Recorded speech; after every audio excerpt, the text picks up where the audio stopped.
Hi! The greatest champions display huge amounts of emotions. They have learned how to harness their emotions. But that's not what most of us do. Most of us suppress our emotions, particularly the ones we call negative emotions. Especially in the corporate world, there is often a shared belief that emotions are irrational, immature, and even unprofessional. As children, we were told, good girls, good boys don't cry. And so we formed the belief that emotions are bad and emotional people are weak. We've learned to suppress our emotions instead of listening to them. Our automatic reaction when someone asks us, how are you, is good, fine, okay, how are you? No matter how good or bad things are in our lives, our answer is always the same, good, fine, okay. And so we lose the ability to listen to our emotions. But emotions can be our superpower. Every emotion has some valuable information to give us. The word emotion comes from the Latin word immover, that which moves you, that which puts you into motion. Let's look at different emotions and the different messages it gives us. Let's look at the emotion of frustration. When do we feel frustrated?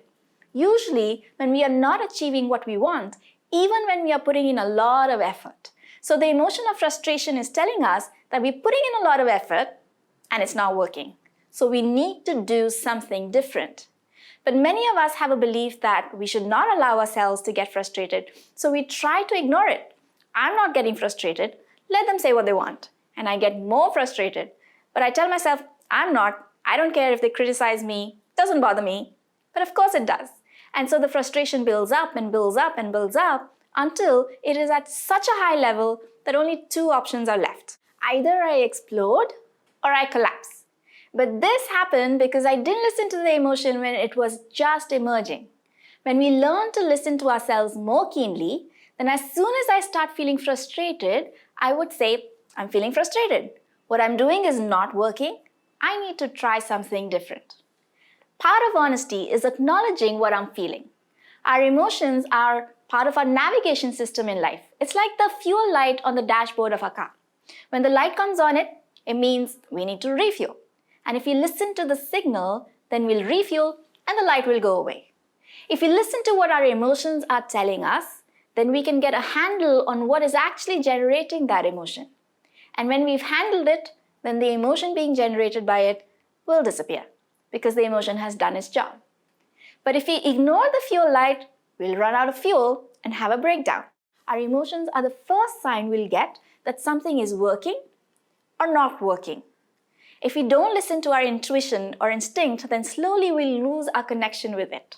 And we won't be able to correct ourselves. So then the next warning will be when other people start criticizing our actions. And if we ignore their feedback, then we'll fail at something. And then if we ignore the result by making excuses or externalizing it, then we'll keep repeating those mistakes. Our emotions are the first warning we'll get. Our emotions are like compasses. If our compass always points to the north, no matter which direction you're pointing it, then it's useless. Similarly, if we think we have to be happy all the time, no matter what is happening in our life, then our emotional compass is useless. In fact, we should allow ourselves to feel the full range of emotions, to hear all the messages we are getting. Guilt tells us we have done something that is inconsistent with our own principles and we need to stop doing it. Maybe we need to apologize or make it up to someone. If I'm feeling guilty for not spending enough time with my kid, then the emotion is telling me that I need to spend more time with them. And as soon as I do what's required to spend time with them, the guilt will disappear. But if I just push the guilt down and say it's impossible because of work or whatever, then the guilt will stay with me, perhaps even for decades. Anger is telling me that someone might be acting in a way that's crossing my boundary. And I need to assert my boundary and wherever possible have an open conversation so we can find a win-win solution. Resentment is telling me that I need to have a conversation with someone about something that I've been holding on to. Or maybe I need to forgive them so that we can rebuild that relationship. Anxiety is telling me that there is a chance that an outcome could happen that I don't want to happen. So I need to do some more planning and have more backup plans. Boredom is telling me that I need to pick more challenging goals. Feeling overwhelmed is telling me that I need to prioritize. Feeling satisfied is telling me I worked hard to achieve something that was hard. Feeling sad is telling me that I've lost or I'm losing something or someone important to me. Disappointment tells me that I didn't get something that is important to me. It's a signpost reminding me of what is important to me. Feeling happy is telling me that I'm on track. Tiredness or an injury is telling me that my body needs to rest. Yawning is telling me that my body needs to sleep. But sometimes we suppress that and tell ourselves, stop being lazy. We're not listening to our emotions and body sensations, and we're pushing it to break down.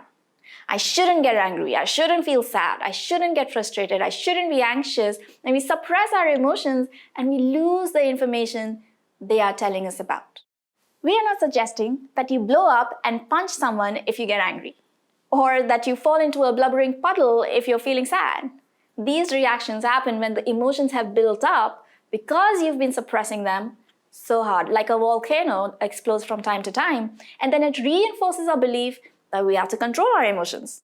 You will only not overreact if you learn how to respond quickly. And you will respond quickly only when you become highly attuned to your own emotions. That's what the champions do. Now, we're not suggesting that you wallow in your emotions either. We're saying experience your emotions, listen to it, and act so that the emotion goes away. But if a negative emotion stays for a long time, then you're not listening to the emotion, you're stuck in it. And you're stuck in it because you're not acting on the message it's telling you you need to take because there's some fear that's holding you back. Quite often, in our society, men don't allow themselves to show sadness because they have been programmed to think it makes them look weak and say they don't talk about things that stress them out. And this suppression can eventually show up as an expression of anger or depression. Quite often in our society, women don't allow themselves to show anger because they have been programmed to think it looks aggressive. So they don't assert themselves, and this suppression can often show up in the form of sadness. You may not be in touch with your emotion, and that often leads to physical illnesses as well. If someone asks you what you're feeling, you might say, I feel that, and then end the sentence with an abstraction like, I feel that we're not moving fast enough. We are going to suggest that for a while, you replace abstractions with emotions.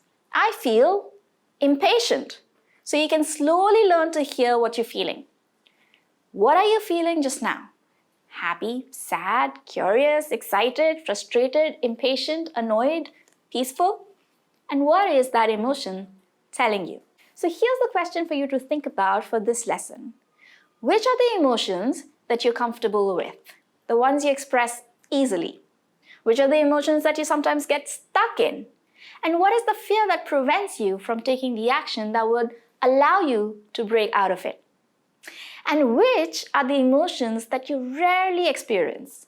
It's possible that you don't experience them because you don't allow yourself to experience them because you learned in your childhood that someone who displays that emotion is a certain kind of a person. What is the impact of pushing that emotion down? And if you were willing to experience it and listen to it, what would you hear it say?